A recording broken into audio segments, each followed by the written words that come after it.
Chapter 13, The Birth of Mr. Black. Disclaimer, I don't own Harry Potter. The Birth of Mr. Black. Just drop us off here, Harry told the driver as they neared his hotel. It's only about 100 meters from here and we can walk the rest of the way. You got it, the driver nodded. Have a good day, you too, Harry replied as he and his companions got out of the car. Do either of you need any help with your bags? No thank you, the professor shook his head. Both Henchgerald and I are stronger than we look. All right then, Harry shrugged his shoulders. Was there some reason you wanted to wait until we got to my room before we looked at the things you wanted to show me? I don't want the people watching us to know about what we've been able to develop with your assistance. The professor glanced around nervously and several unseen watchers stepped back into deeper shadows. Besides, our hotel doesn't have room service, okay? Harry nodded, holding the door open for his two friends. We can wait. They spent the trip to Harry's room in silence, and when they entered the professor held up his hand.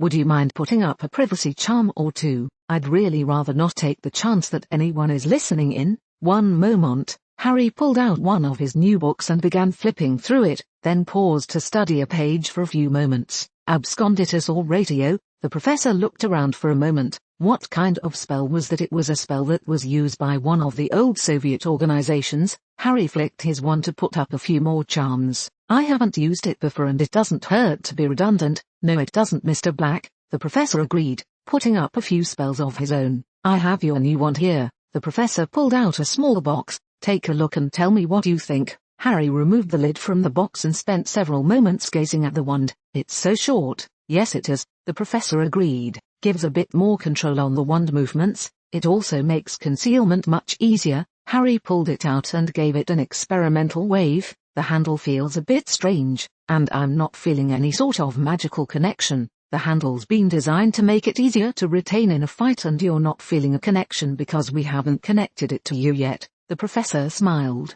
The handle contains a small plug of a magically reactive metal that can be calibrated to react to specific magical signatures. When in the presence of the correct magical field, the plug slides out of the way and allows a connection to the user's magical core. Without the correct magical signature, it physically blocks any connection. What if I were to grip it in front of the handle? Harry asked with a raised eyebrow. And what's this thing made out of? If you gripped it in front of the handle then you might be able to cast spells, but I don't believe it would be very effective. The professor smiled. I borrowed a bit of technology from the Muggles to make the body of the wand and use a substance called carbon fiber. As you suggested, I also checked up on ministry regulations. Your wand is untraceable and nearly undetectable. I hope that it meets your expectations. It does, Harry nodded. You mentioned that you had a few other things you wanted to show me. Well, Henchgerald would be the one to ask about that. Henchgerald, we weren't trying to do anything that would annoy you, but since you left France, Henchgerald smiled nervously.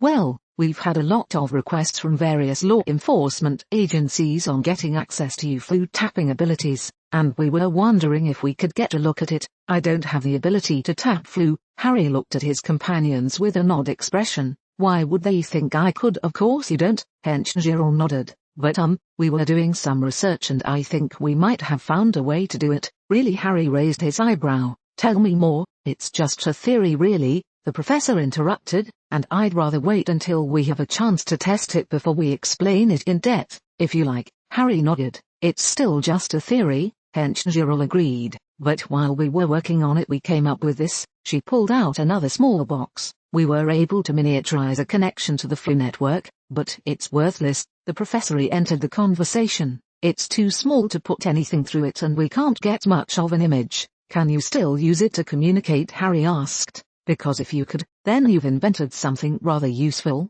but it doesn't do nearly the amount of things a flu should. The professor frowned. We were hoping you could tell us how to improve it so it would be useful. Make it portable. Harry shrugged. It will always be useful to have a portable way of communicating with people. I imagined that it could also be very profitable. We never thought about that, Henchgerald admitted sheepishly. We were just rather frustrated that we couldn't figure out how to engineer it so that it would do everything that a normal flu can do. Anything else? Harry resisted the urge to laugh. I don't suppose you'd be willing to help us create undetectable wards? The professor asked with a hopeful expression. I'd really like to know how to make undetectable wards. Sure, Harry nodded. I could help you figure out how to change the colors. After that I don't think I can help you much. Colors? Yeah, Harry shrugged. Make them show the same colors as their background or have them in one of the non-visible colors or something. Thank you, Mr. Black, we shall. The professor's hands were shaking in eagerness. Now, did you have any new ideas on items that would be useful? I did get stabbed in Marseilles. Harry rubbed his newest scar. I was wondering if you could develop some sort of armor that I could wear under my normal clothes. Well, the professor rubbed his chin. We've got just the thing. Steel silk. Steel silk. We developed it after hearing about a muggle substance called steel wool, Hench Gerald replied. We figured that if the muggles could make something, then we could improve it. It's as soft and smooth as silk but many times stronger, and it can't be cut like normal silk. Wearing it would provide protection from any sort of blade and quite a few spells that could work. Thanks. Harry nodded enthusiastically. By the way, why did the two of you come to Germany to build a zeppelin? Of course, the professor replied, and Hench Gerald nodded in agreement. Why? Harry asked, and immediately regretted it. Where else would we build a zeppelin but Germany? Hench Gerald replied as if it were obvious. I suppose that we could have built one somewhere else, but it wouldn't have had the same zeppelin building atmosphere that Germany does. I'll be damned, one of the watchers commented to his partner. I haven't seen that charm for a while. What charm? The other watcher asked with a raised eyebrow. Never did find out the name to it. The first watcher shrugged. It's a charm that was extensively used by Soviet state security to keep their meetings from being overheard. It is very effective and almost undetectable. Then how did you spot it so fast? I said almost. The first watcher chuckled. Once you know what to look for, it stands out like a miniature sun. Anyone that was working before the wall fell could spot it. Then why did Black put it up? Why wouldn't he? The first watcher shrugged. He's not trying to hide from us, and as I said before, it is a very effective spell. Oh, the younger watcher nodded. Where do you think I could learn it? You can't. The older man smiled. The Russians still consider it a secret despite its drawbacks and the fact that the Cold War ended. Then where did Black learn it? The younger man reddened when he noticed the expression on his partner's face. Right, he probably walked into Lubyanka and took it out from everybody's noses, or he got it from a defector, or he learned it in an interrogation, or who knows. The older man shrugged his shoulders.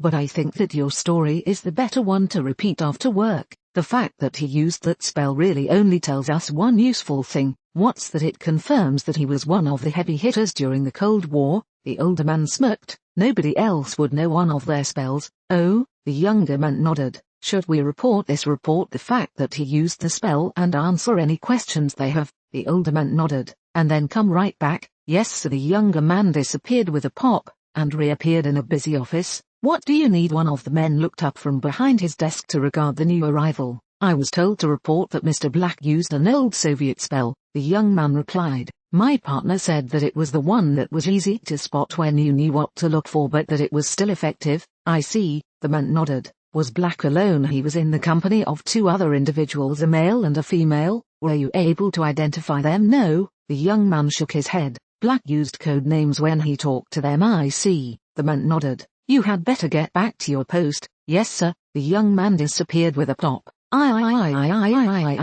Harry awoke late the next morning and was surprised to find his two guests awake. Good morning, how was your night? Night? A confused professor lifted his head. Hench Gerald and I were unable to go to sleep without solving the problem you gave us on making a portable flute. Oh, Harry walked over to the room's phone and ordered breakfast. Did you do it? Well, it took us all night, but here it is. A bleary-eyed Hench Gerald handed a small package to Mr. Black. We had to cut some corners to get it done so soon. What do you think? It looks okay so far. Harry turned a small object over in his hands. Why does it have Zippo written on it? Because those lighters already have everything we could want. They are lightweight, they have a built-in ignition system, they are small and portable. The professor was struggling to stay awake, and we were able to find it for sale in the hotel's shop downstairs. I am afraid we had to charge it to your room. No problem. Harry shrugged his shoulders. How does it work for outgoing communications? Open it up and spin the little wheel. That will cause a small measure of flue powder to go into the flame.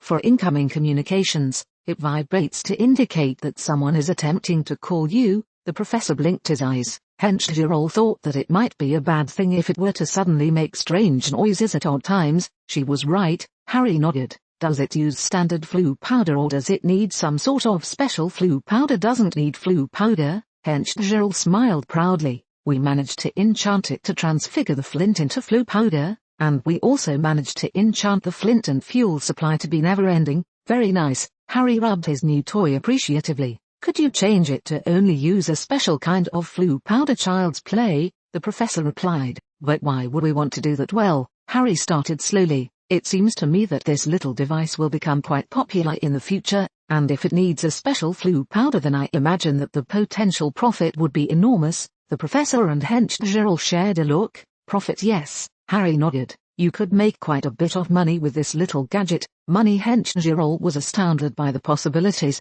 Just think of all the inventions we could make if we had funding. Thank you, Mr. Black. The professor smiled. Now if you will excuse us, it's time for Hench Gerald and I to go to bed. Use mine. Harry motioned towards the closed bedroom door. If you're willing to wait a few minutes, breakfast will arrive and I'll have them change the sheets while you eat. Thank you. Hench Gerald smiled. But won't we be disturbing you? No. Harry shook his head. I am going to be out most of the day. Where are you planning to go? Hench Gerald asked with a smile. Harry's face lost all emotion. Dachau. Oh, Hench Gerald's smile disappeared. I don't know. I'll see you two later. Harry stood up and walked toward the door. I am sure that I'll have some more ideas for you later. Yes, the professor agreed sadly. Later, Harry walked out of his room and out of his hotel, and soon found himself in the magical section of town. Excuse me, Harry asked a passerby. Could you direct me to a travel agency or some other place where I could get an internal portkey? Right behind you,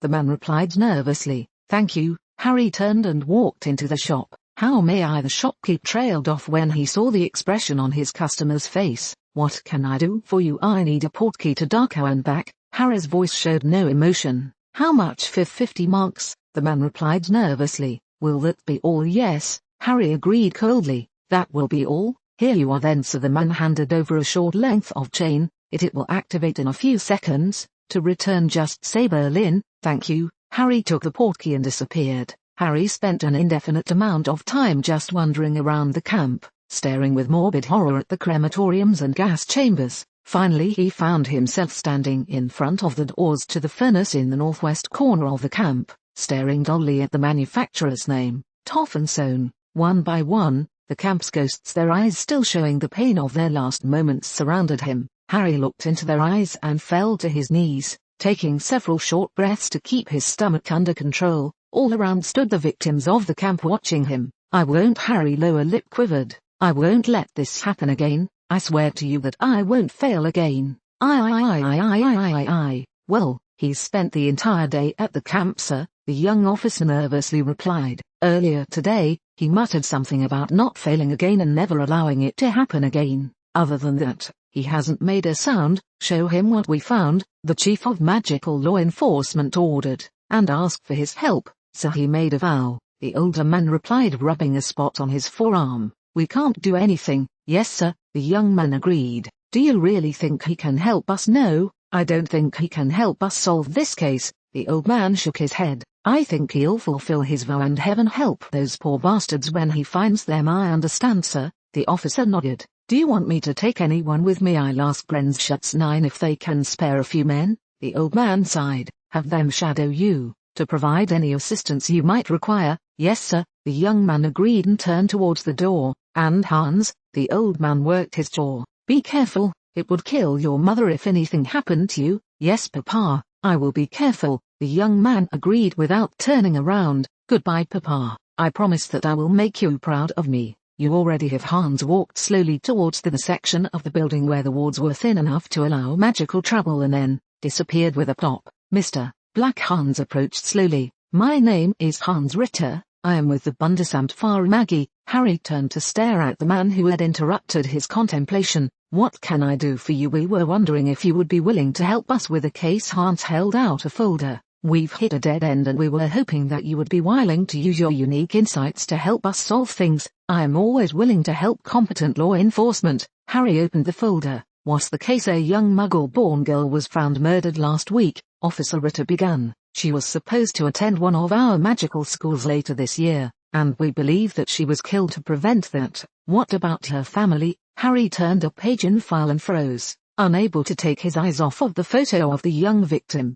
They were also killed, Hans replied nervously. We have a few ideas about which group might have done it, but we have no suspects at this time. Harry stared at the picture. He saw a small girl with a pretty smile. He saw a bushy-haired girl that would never help her friends with homework. He saw a girl with overly large front teeth whose parents wouldn't let her fix them with magic. He saw red. Where is the nearest bar that your suspect groups like to gather? Harry asked without emotion. There's a bar named Blot.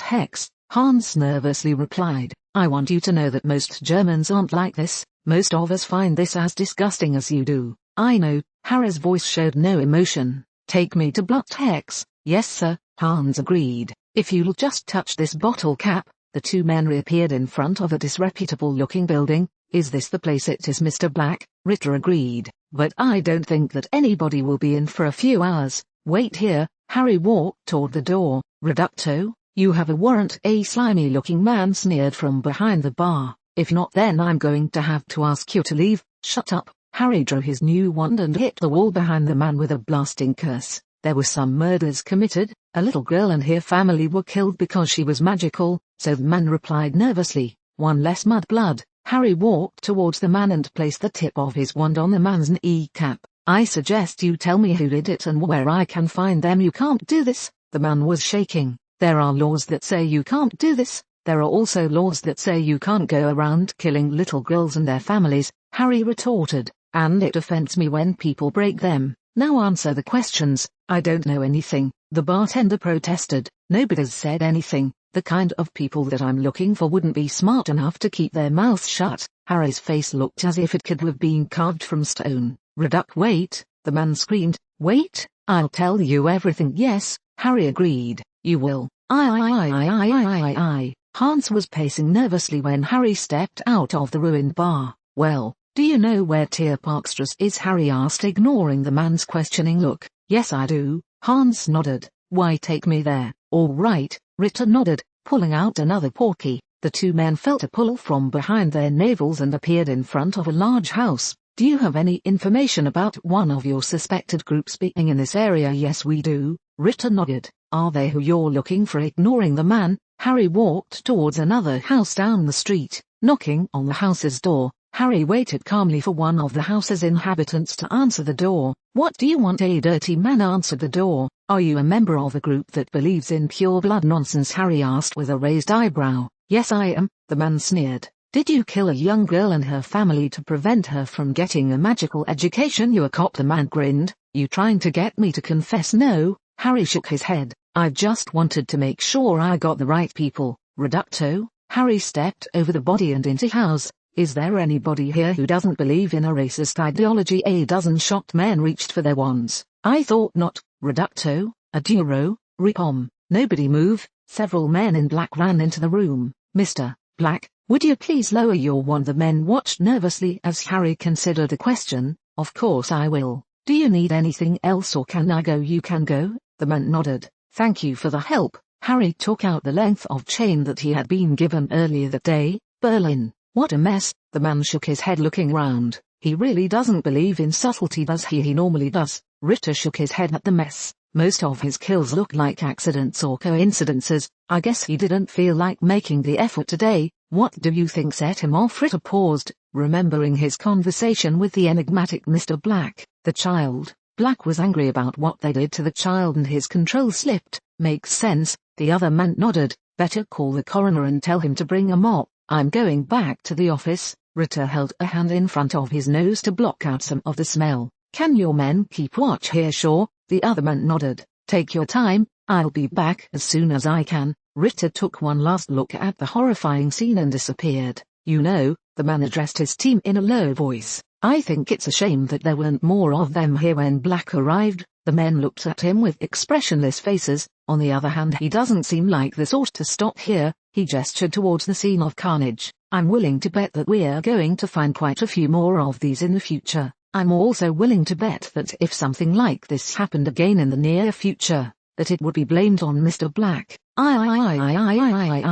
Harry returned to his hotel room and immediately started packing. Is there something wrong? The professor asked nervously. What happened? I'm going to leave here. Harry's eyes were blank. Then I don't know what I'm going to do. What happened? The professor repeated. Group of Death Eater wannabes killed a little girl. Harry paused. I killed them, I see. The professor nodded. Why don't you come stay with us for a little while? Stay with you? Yes. The professor nodded. You could see the Zeppelin, and we could all talk about new inventions and forget that today ever happened. Harry nodded. All right, I'll create a portkey. The professor grabbed one of the free hotel pens. You get henchgeril. I. Mr. Black is in Germany, sir. A large dirty man addressed a shadowed figure. What do you want us to do? See about contacting him, the shadowed figure replied. See if he's willing to give us the same deal he gave to the Italians. That might not be a good idea, sir. The man licked his lips nervously. Black's not in a very good mood right now. What happened? A group of blood purists killed a child, the large man replied. Black killed several, but not all of them, and I don't think he would be very happy to see anybody right now. I see. Tell the men. The shadowed figure paused. Tell them that it's open season on blood purists. The sooner they are gone, the sooner Black will leave the country. Do you still want to obey Black's rules? What did he do to the purists? The shadowed figure asked with a raised eyebrow. I am told that the coroner is going to have to spend most of the next week trying to figure out what parts belong to who, the large man replied, and several of the cops are saying that we're in the calm before the storm. They say that Black's about to go on a rampage. Follow Black's rules, the shadowed figure nodded, and start dealing with the purists. The sooner they are gone, the sooner Black will leave. Yes, sir. And it has come to my attention that I've been using American terms rather than British ones. This is because it's a very subtitle plot point. You see, Harry's piercings of translation are on the American English setting, and that's why. Yeah, that's it. It got a bit long, so I decided to cut things off here. I will try to get another part out soon. Thanks go to Ed Becerra for the idea that a portable flue should look like a cigarette lighter. That's much better than the idea that I had. Thanks go to CJ for the idea of making a special flue powder for the zippers. Japanese chewer. I think that Hagrid really believed what he said, but based on what we've seen, if Hogwarts is the best, then I weep for the wizarding world. I think that Hogwarts is one of the more prestigious schools in Europe, but I don't know about it being the best. Zaxxon. I agree. Make Mr. Black is here. The announcement was met by dead silence, and then chaos erupted. Grown men feigned, women screamed, hardened veterans began discreetly calming their nerves with shots of schnapps, and the chief mortician, he wrote an order commanding all of his off-duty people return to the morgue immediately to prepare for the massive influx of corpses that would soon arrive. Mr. Black had come to town, and Eth was sure to follow.